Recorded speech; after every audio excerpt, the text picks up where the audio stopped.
All right, good afternoon, everyone. My name is Jeff Cooper, Health Commissioner at Public Health Dayton, Montgomery County. Thank you for being here today to where we can provide you an update regarding our response actions around the COVID-19 pandemic. We're very fortunate today that we have some speakers with us again. We have Commissioner Judy Dodge from Montgomery County. We have Mayor Nan Whaley from the City of Dayton. Health Commissioner Dennis Probst from Miami County, and then Sarah Hackenbrack from the Greater Dayton Area Hospital Association. I think we're all very attuned to the message of be careful what you touch and wash your hands and don't touch your face. I was reminded last night by my spouse that said, keep your hands off the podium. And I'm like, well, where am I supposed to put them? So it's just a new reality of what we're all dealing with. We understand that the cases globally and across this country continue to increase. In Ohio, we were informed at the governor's news conference today that Ohio stands at 442 cases. 46 of our 88 counties have a confirmed case now. Unfortunately, we do have 6 Ohioans who have lost their lives to this illness. 104 of those individuals are also hospitalized, so we need to take this issue very seriously. The age ranges of those individuals with confirmed disease are less than 1 year of age to 93 years of age. In Montgomery County, we stand at 12 confirmed cases. We have 6 females and 6 males. Females range in age from 25 to 71. Males range in age from 19 to 68. One of those 12 individuals is hospitalized. We are in the process, public health is in the process of contacting all of the cases and then making sure that we contact the contacts of those cases. Ill individuals obviously self-isolate at home that don't need hospitalization. Individuals who have been exposed to an ill individual or an individual confirmed positive, we would ask those individuals to self-quarantine at home. Well, obviously, we have more COVID-19 cases than those 12. That's just what we are made aware of. Those numbers will continue to elevate rapidly. Keep in mind, the Ohio Department of Health is doing testing, hospitals are doing testing, and then private labs are doing testing. So we need a statewide solution for reporting these test results because clearly we have more than 12 cases. We also need to reinforce the importance of the governor's stay-at-home order. We all understand that it becomes effective tonight at 11:59 p.m. and it runs through April 6th at 11:59 p.m. And its non-essential businesses and operations must cease. We've all read the order. It's only individuals, only essential travel and activities that are allowed. And so individuals can leave home for a variety of reasons as identified by the governor. Health and safety issues, necessary supplies and services. Yes, it's okay to go outdoors. Take care of others, as well as certain types of work. And regarding those certain types of work, those that are deemed essential businesses and operations, they fall into several categories: public health and health care, human services operations, essential government functions, and essential infrastructure. And then the governor listed in that order by the Ohio Department of Health also a variety of other essential business operations. So we've all seen those lists. I think what's really important for businesses to understand is that even those that are deemed allowed to operate and essential, they have to comply with the other provisions of that order, meaning you must comply with the social distancing requirements in your workplace. 6-foot distance among individuals within the workspace, availability of hand sanitizer and sanitizing products.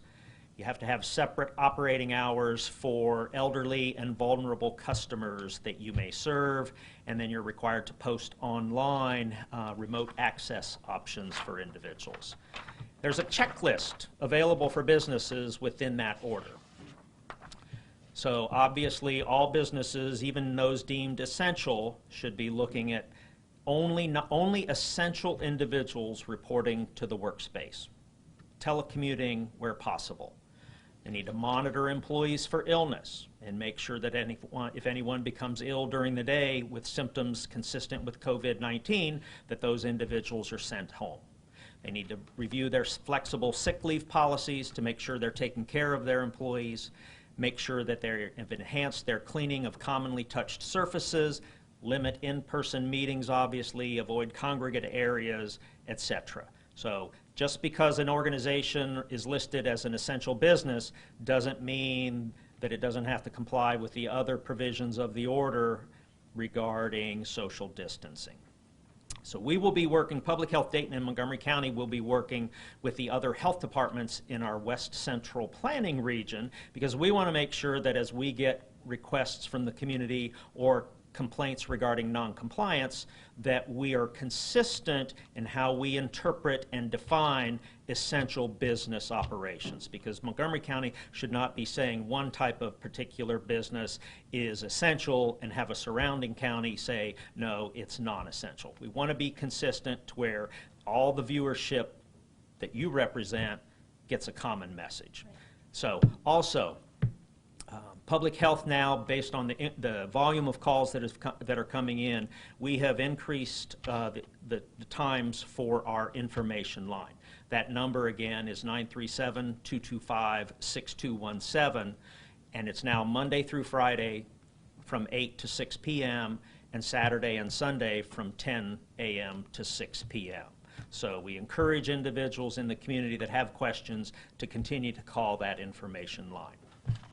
And with that, we will turn it over to Commissioner Judy Dodge to provide a brief update from Montgomery County. Well, good afternoon, everyone. You know, on behalf of my fellow commissioners, Debbie Lieberman and Carolyn Rice, you know, we all are very much aware that this is such a difficult time. But I also want to commend the public health for all of the work that you've been doing to keep us all updated every day. We want to remind the public that the Montgomery County Job Center is still closed to walk-ins. I'm going to give you some updates on the Job Center. I've got phone numbers and websites. We are allowing scheduled appointments in designated areas of the Job Center, and those areas have enhanced security and disinfectant protocols. Again, Montgomery County is still providing vital public assistance and workforce services such as supplemental nutrition programs, or SNAP, emergency cash assistance, and job placement services. We have simply transitioned to providing service via phones, smartphones, or online whenever possible to ensure the safety of our employees and the public. Now, at any time, visit mcohio.org. That's mcohio.org. for more information. You know, our top concern during this pandemic has always been the health and safety of our residents. We also know this crisis is having an incredible effect on our workers and our local and national economy.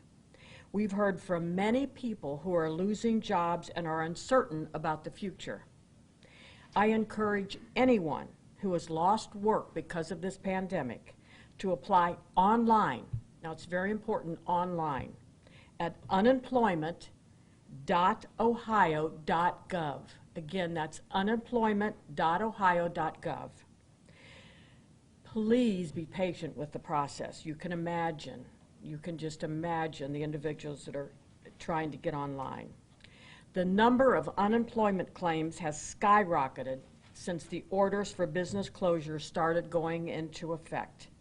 But it's important that everyone remain calm and patient through the process. The state unemployment office is processing applications as quickly as possible.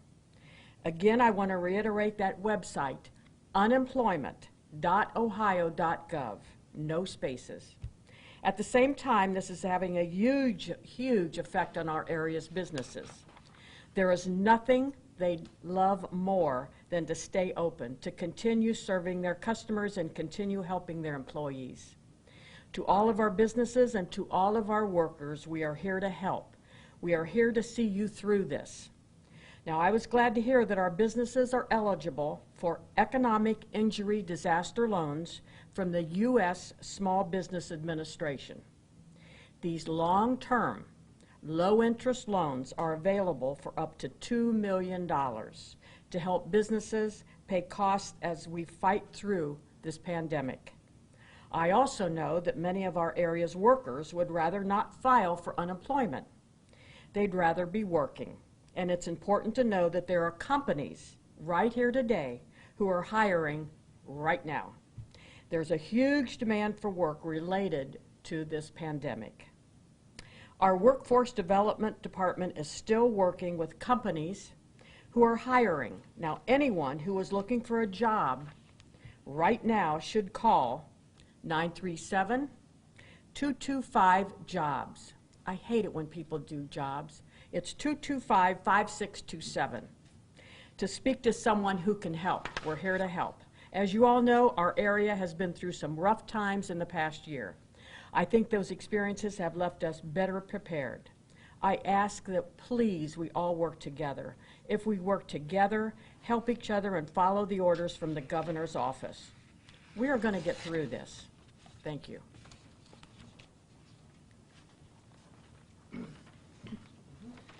Thank you, Commissioner Cooper, for our daily update, and appreciate your leadership as we work through what are certainly unprecedented times. Today I'm going to have a couple of updates around some of different groups that have asked me to talk about some different issues. We've gotten a lot of questions about the homelessness providers and how the services are going for homelessness, so I want to report back on that. First, we'd like to thank our nonprofit and homeless providers who are essential services to our community for their around-the-clock service that they're doing to ensure that services continue to be provided to the most vulnerable in our community. All of our homeless shelters have activated their emergency response plans and have isolation options in place if necessary. We are asking, though, if you can safely, and I want to if you can safely stay somewhere other than the community's homeless shelter, that you please do so during this time. However, you will not be turned away if the shelter is your only alternative. So we're making sure that we have those emergency response plans in place. There is a tremendous amount of stress on the homeless shelters and the homeless situation. That's why mayors across the country have been pushing for more homeless dollars in the latest stimulus package, and we hope to see that come very soon. Next up, I want to talk a little bit about evictions. If you remember last Friday, the City of Dayton, City Clerk of Courts Mark Owens was here, where Dayton had issued an order. So no evictions in the City of Dayton until April 30th, or no action on them in the courts. So Dayton and most surrounding municipalities have suspended evictions for several weeks during this crisis. A reminder that means in most cases, your landlord cannot make you move out during this public health emergency. Do not move out unless a law enforcement officer is present. Okay? Do not move out unless a law enforcement officer is present. If you can pay your rent, please pay your rent. Continue to do so, because you will be evicted after this crisis is over. So if there are ways for you to pay your rent, please do so, and do not move out unless a law enforcement officer is present during this crisis.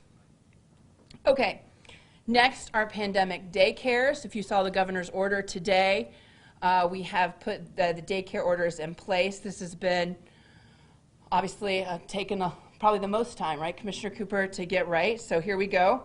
Essential workers can apply for their children to attend certain pandemic daycare facilities. There is a list of approved centers that is updated every day at 10 a.m. and 4 p.m. The state will pay for essential workers who are on publicly funded child care. Other essential workers will be charged a private rate fee. So I want to make that clear too. I think earlier the governor said everything would be free. That is not the case.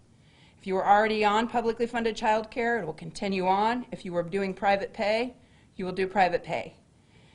Family child care providers will be added to this list over time. The list is available at jfs.ohio.gov, which here's really long, I'm going to say it really slow, jfs.ohio.gov/CDC coronavirus and child care for families. We will put a link at the bottom of this as well because it is a really long email website address.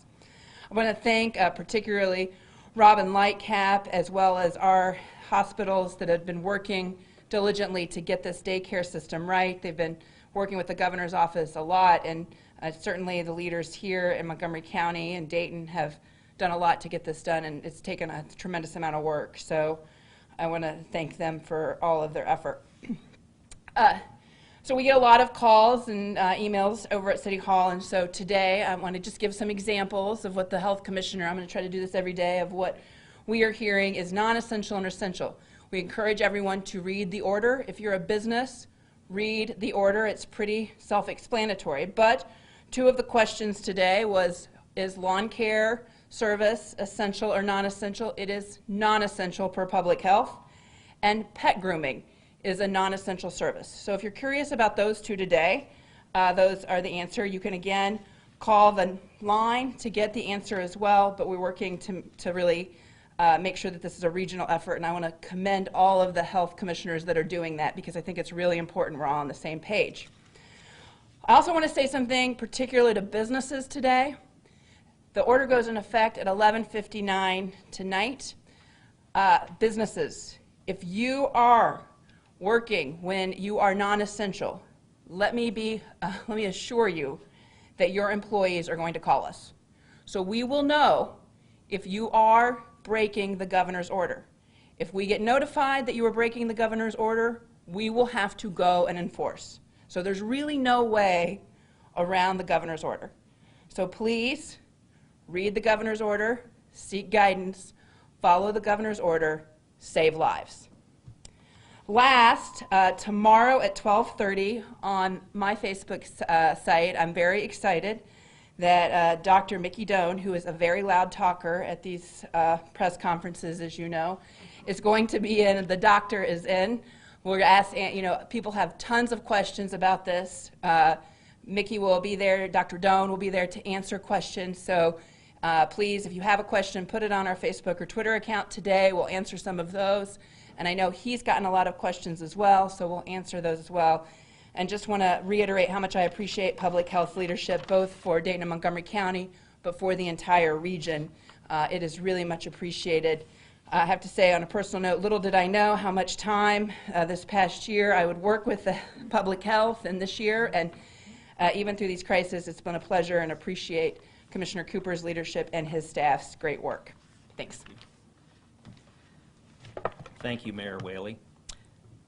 Would like to inform our viewers that Public Health Dayton and Montgomery County is part of the West Central Ohio Emergency Preparedness Region. And there are 8 counties in that region: Champaign, Clark, Dark, Greene, Miami, Montgomery, Preble, and Shelby counties.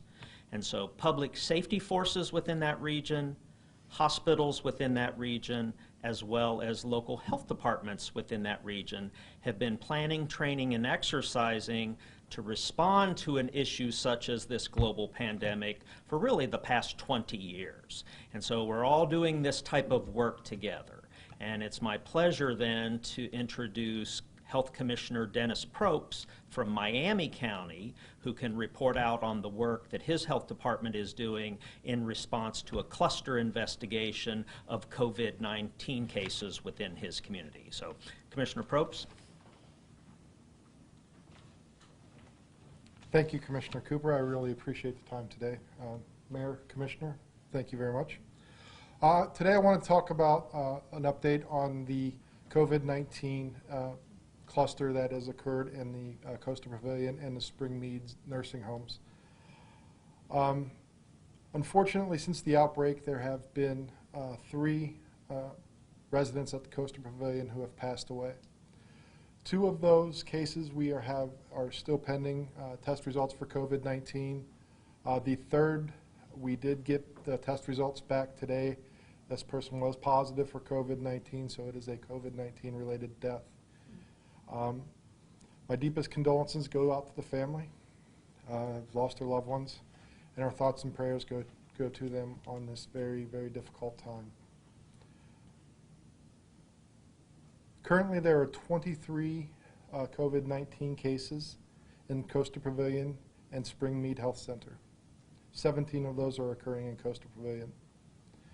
There are a number of residents and staff who have tests that are pending. Some of the staff members' test we're not getting back in a timely manner because a lot of them may work in other counties. Currently, there are 7 residents and staff still hospitalized, 6 residents, 1 staff. Miami County has also had 1 new case of COVID-19 that is unrelated to the Coastal Pavilion and Springmead outbreak. He was a traveler.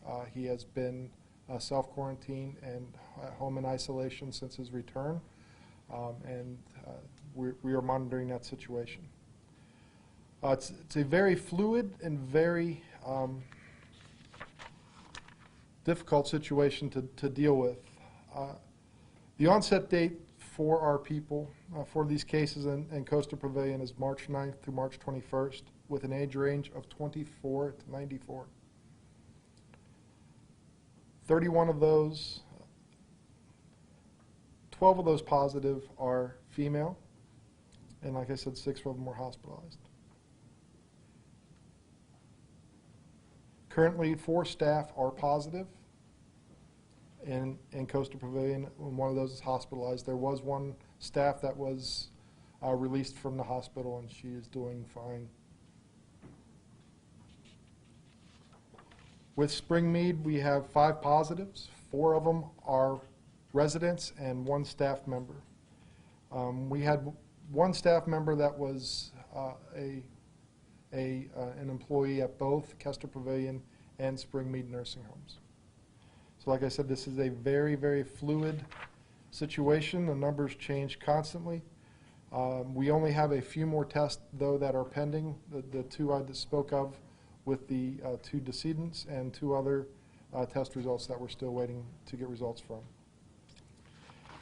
As Commissioner Cooper said, you know, this is a very trying time for everyone. It is our time, though, to come together as a community and to make sure that we work together and getting past this crisis. It is very important, I will reiterate Commissioner Cooper's words, it is very, very important that we follow the orders that have been given by Governor DeWine and Dr. Amy Acton. The new stay-at-home order is very imperative in ensuring that the effect of this is short-lived. My last press conference, I talked about some local vendors and organizations that were refusing to deliver to Coastal Pavilion. I would like to say that we did have several vendors and several local companies step up and fill that void. So Coastal Pavilion is getting the supplies they need to help take care of their residents. Commissioner Cooper mentioned that we are the West Central region. We do work daily in responding to these 2 events. And Miami County obviously is a little smaller than Montgomery County, just what, 400,000 less or so. So our staff is a little smaller, and I'd like to thank Commissioner Cooper publicly for sending 3 staff members this weekend to help us deal with this outbreak investigation. Thank you very much. Commissioner Charlie Patterson also was gracious enough to send 2 staff members to assist in that as well from Clark County. So that is all I have for my update. Thank you.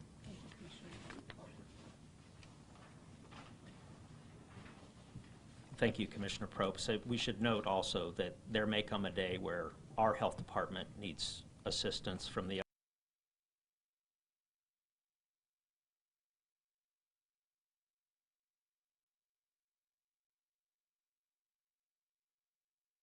association to the podium.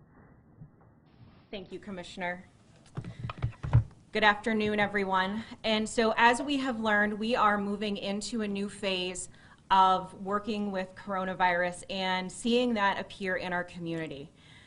Our hospitals are actively caring for patients with COVID-19, and our hospitals are actively caring for their traditional patient population, those who may have experienced a car accident or a heart attack or maybe some other life-threatening incident. And so I want to reassure you and the entire community that these are the times, in partnership with public health, that we prepare for. These are the times that we plan for, and those plans are coming into action. And so we are actively working with hospitals across the West Central Ohio region and in conjunction with our counterparts in the Cincinnati area to explore and activate a multi-level surge capacity plan that allows us to address some of the needs of this population, those for COVID-19 who may require inpatient care, they may require treatment in an intensive care unit, they may require isolation in one of the isolation rooms. And we are actively working with our hospitals to surge internally, which means that we're looking at how we convert units and additional spaces in our area hospitals to provide additional bed space to care for that population. Regionally, we are also addressing the need to monitor and track our surge capacity multiple times a day. We are working with all of our hospital members across West Central Ohio, and we are actively working with the Ohio Department of Health to report that information several times a day. That allows us to monitor and track where the hot spots might be for patients receiving care with COVID-19, and then if necessary, we have the ability to transfer or reallocate patients to other hospitals in the region who would be prepared to receive them so that no one hospital ends up overburdened trying to care for all COVID-19 patients. Similarly, if we find that it is necessary, we have the ability to look externally with non-hospital partners, but who are also healthcare providers, to meet the needs of the community's healthcare. And so those are active plans and conversations, and we know the bed capacity and the availability of those providers in our community. Finally, if necessary, we still have the ability to stand up something like a regional medical shelter in partnership with a number of organizations in the community should we ever need that type of consistency and capacity in our region. And so I really want to reassure you that these are active plans that we have available, and it is truly a matter of turning them into operational plans. And those operations meetings are occurring on a daily and weekly basis right now to ensure that we are ready to meet the needs of the community. Simultaneously, we are ongoing and monitoring with our personal protective equipment, the PPE that I've mentioned, and you've heard several others mention along this same lines. Those are active conservation efforts in our region's hospitals to protect the equipment and capacity that we have of gowns, surgical masks, N95 masks, the face shields, and the gloves that are going to be so critical in caring for this patient population. But there may come a time when that resupply isn't here when we need it readily. But you, the public, have reached out to us. You've reached out to our member hospitals, and we are very honored with your generosity and the offers that we are receiving to make homemade masks, surgical masks for our healthcare population. And so tomorrow we will be sharing more information around the opportunity of how to donate those materials and those supplies. And we will also be asking for your help of those sewing groups and sewing circles that are out there in the community to help us repair some N95 masks that we have available in our region that the elastic has just gone bad. And so we have the opportunity to repair supplies that we have in the community, and we will need your help. So please stay tuned for more information from Public Health and Montgomery County and Gadaha tomorrow. Simultaneously, we know that the visitor restrictions are difficult. The restriction of visitation went into place with our region's hospitals on Friday, and that now means that no visitors will be allowed in our region's hospital facilities. And we know that is difficult. There will be exceptions made for end of life as well as maternity patients, but please understand that these restrictions are meant to protect you, to protect our patients, and to protect our healthcare workforce, because we will need them on the coming days on the front lines of this crisis. We ask you to work with us, to work with our healthcare providers, and to be kind to those healthcare providers and the staff that you encounter at the entrances and at the screening entrances for our region's hospitals, so that you understand the pressure that they are under as well. Thank you.